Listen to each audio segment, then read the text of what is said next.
It's looking like Trump's going to be doing a lot to help Ukraine, something that is very different than his own campaign.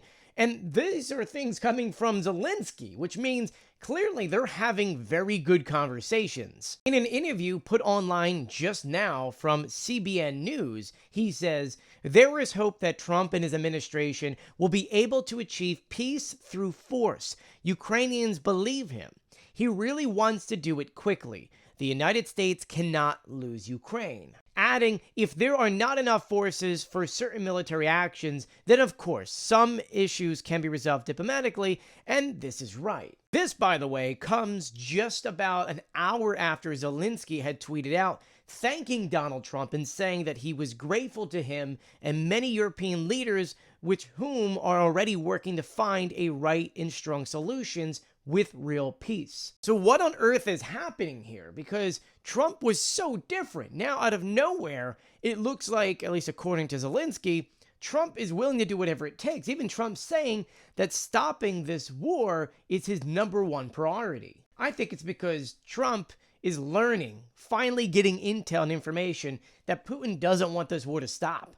Putin has been trying to push to get more and more and more, and there's been back-channeling that obviously we don't know about, but we know that Trump has been trying to make pleas to Putin like, hey, yeah, maybe you should negotiate here. Because I am certain that if Trump is doing everything in his power to try to get across to Putin like, yo, you got to end this, and Putin's saying, no, we're not, I am sure that Trump is now then turning around and saying to Russia, well, if you don't end this, I will find a way to end this, and it's not going to be in your favor.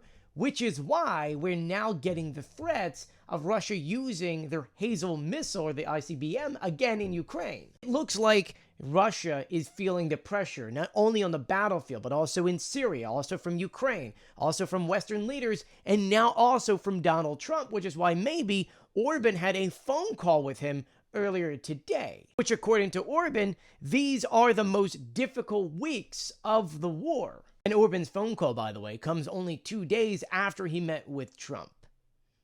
There's a lot that is going on here, and it's interesting to see how much effort Trump is putting into this after he made all those comments during his rallies. Remember, he called Zelensky a showman and the best salesman in the world, and they're always walking away with a check. Yet, it looks like if Trump is not able to convince Putin to stop this, it looks like we'll be spending a lot more money, once again, money staying here, to help Ukraine to make sure they could stop Russia from ever doing this again.